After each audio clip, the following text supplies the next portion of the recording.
natin. Yan no, napakalambot nito mga kabikers yan, at saka napakaputi ng kanyang gitna. Yan, napakalambot yan, hindi napuputol yan. Kahit tupiin yan mga kabikers, so babalik lang din siya. Yan. Parang kung ito mga kabikers, kahit tutupiin yan, no, hindi yan napuputol, bumabalik lang. So yun mga kabakers, for today's video, samahan nyo ako. Gagawa tayo ngayon ng jumbo tasty bread. Kakaibang pagluto ng tasty bread na to mga kabakers, kaya tinawag na jumbo dahil kakaiba nga yung style ito ng pagluto. At dahil sa kakaiba nga yung style ng kanyang pagluto, napakalambot nito, at kahit 2 linggo mananatili yung lambot nito mga kabakers, at hindi to siya basta-basta titigas. Kaya kung gusto mo tong video na to, panoorin nyo lang kung paano natin gagawin yung ating jumbo tasty bread. So wag na natin masyadong pabahay, umpisa na natin. Let's go! Ating first class flour, 2.5 kilo. Ang asukal is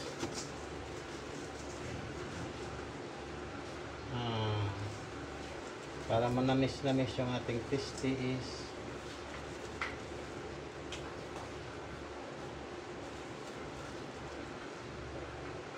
asukal.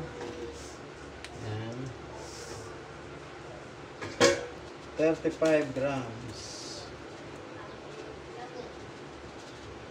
Yan. 35. So, pwede 37 or 38 grams. Dry yeast. So, yung yeast ko dito na gamit is 2-in-1. Mayroon na to siyang bread improver. Kaya hindi na tayo maglalagay ng bread improver kasi kasama na dito. Lagay tayo ng 25 grams. Bale, mas mahal to siya doon sa mga ibang brand ng yeast. Kasi ito siya, may ano na siya, bread improver na. Pwede na yun. Maglagay tayo ng powder milk. 75 grams ang ilalagay ko. Yan.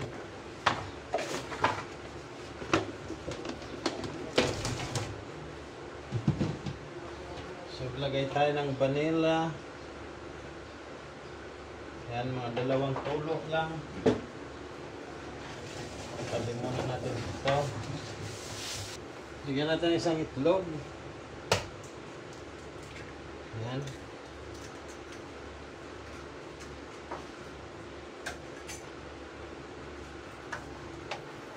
Sunod natin ang tubig.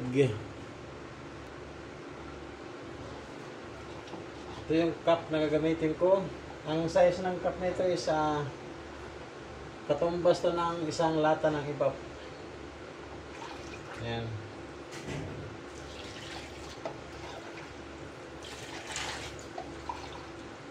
Bale, 2 kalahati.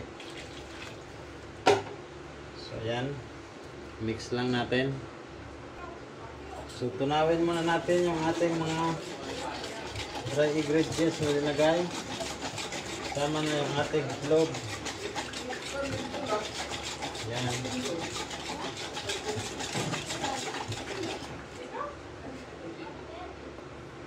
Tapos, magtimbang tayo ng lard.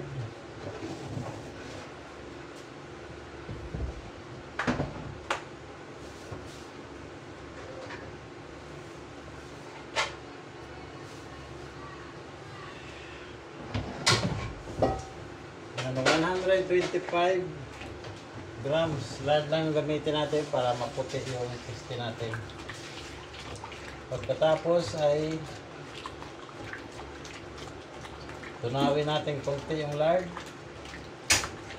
Pwede na natin kamayin basta malinis lang yung kamay natin. Ako naglinis na ako kahapon. Bago ako matulog, naglinis na ako ng kamay. Yan. Tapos konti-konti natin isama na yung ating harina. Yan. So, mix lang natin. Ganun lang hanggang matapos. So, tapos na natin na masa. Buko na siya. Yan, i-roller muna natin. Yan. Tabi muna natin ito.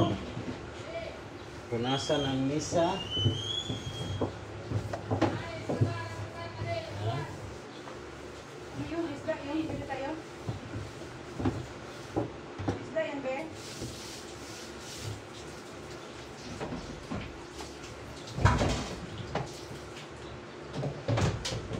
Lagyan natin ng lard ang ating misa.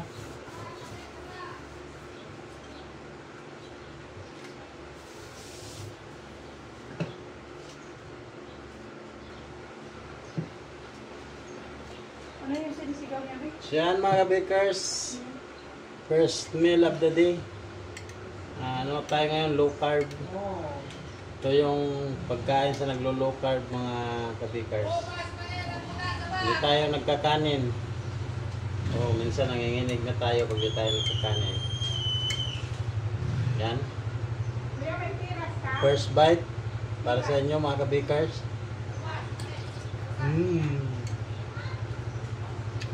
Up.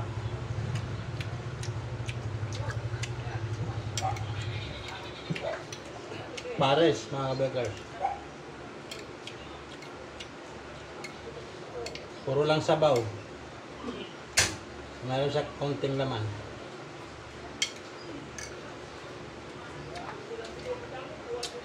Tukain muna ako mga kabekers.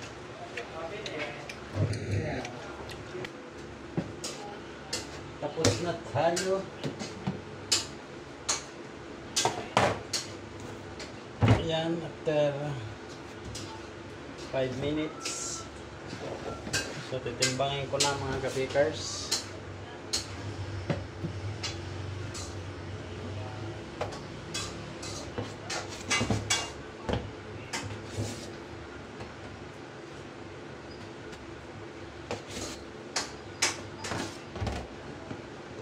Bale, ang timbang nito 550 grams.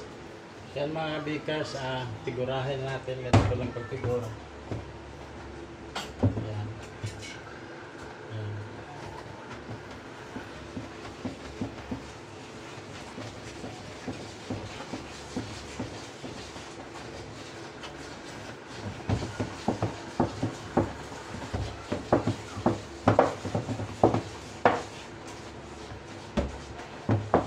Ito lang. So yan mga kabakers, ito yung gamitin natin na ating lanera large. Large yan mga kabakers. Ito siya dyan ang large. Yan. Papahiran lang natin siya ng paganyan tapos lagay natin dyan. So ito yung ating jumbo na testi mga kabakers. Tutusakan natin siya ng tinidor. Yan para walang hangin talaga yung kanyang gitna. Kasi pag may hangin, pagkalot.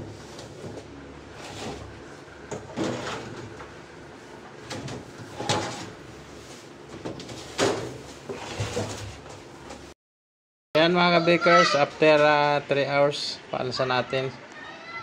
Ganito lang yung alsa niya, ganyan lang siya kalaki. At tapos isasalang na natin siya. Wala lang siyang takip. So mga kabikers, hintayin nyo lang kung ilang minute ito bago maluto. Update ko lang kayo maya pag naluto na to. So yan, bali sa baba natin siya isinalang. Sa lubong lang talaga yung pag-paalsa nito mga kabikers, kasi pag na-over alsa na to baka babangga siya dito sa pangalawang palapag na ito. Yan, sa ilalim lang natin siya isasalang. So yan, update ko na lang kayo maya kung ilang minutes siya maluto. Mga kabikers, bali maluto ko siya ng 15 minutes, pero medium heat lang mga kabikers. So mga ganito yung kanyang outcome mga kabikers, pag wala siyang takip. Magiging jumbo siya, ganyan o. So yun lang ang sekreto para maging jumbo siya mga kabikers. Hindi natin siya tatakipan.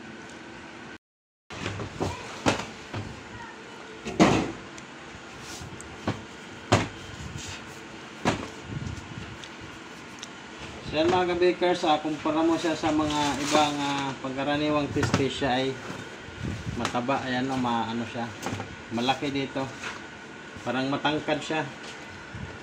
So pagkatapos mga kabakers, babrasan natin siya ng direct cream sa ibabaw para maging makintab. So habang mainit, pabrasan natin siya ng direct cream sa ibabaw. Para pag binalot siya is mabango. So ayan mga kabakers, palalamigin ko lang to, tapos mamaya i-slice na natin para makita nyo yung kanyang mixture sa loob.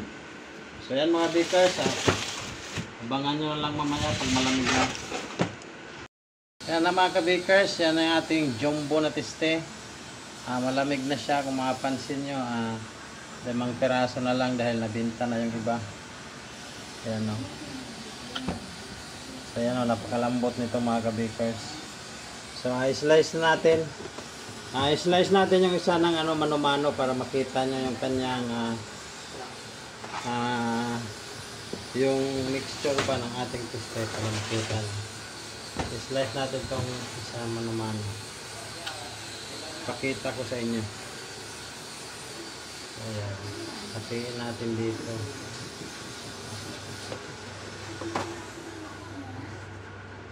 So yan ang kanyang loob mga kabakers. Ayan. Napakaputi at napakalambot nito. Ayan.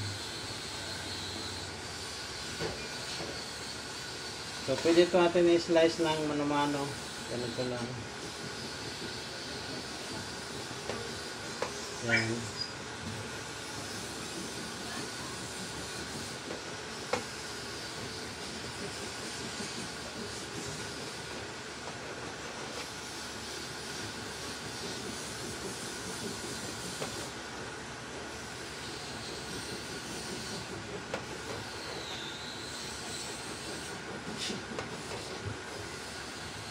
Kita ko lang sa inyo yung kanyang dulo, gaano sa kalambot.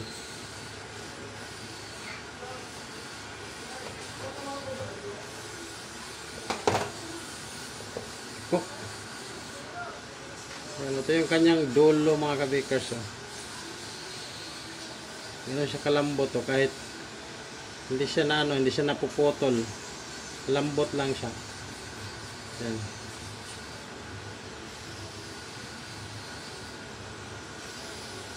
Ito yung kanyang gitna. Ano siya kalambot mga kabakers. Ayan, tuloy lang natin pag-slice. So ito na mga kabakers, ito na yung ating jumbo tiste. Bali na i-slice na natin. Ayan no, napakalambot nito mga kabakers. Ayan, at saka napakaputi ng kanyang gitna. Ayan, napakalambot yan, hindi napuputol yan. Kahit tupiin yan mga kabakers, so babalik lang din siya. Ayan. Parang pong ito mga kabakers. Kahit tutupiin yan, hindi yan napuputol, bumabalik lang. So yan mga kabakers, nagustuhan nyo itong video natin. Kung nagustuhan nyo, huwag nyo kalimutan like, share, subscribe na din para updated pa kayo sa mga video natin na gawin. So yan, hanggang dito na lang. Maraming salamat mga kabakers. See you the next video. Bye-bye.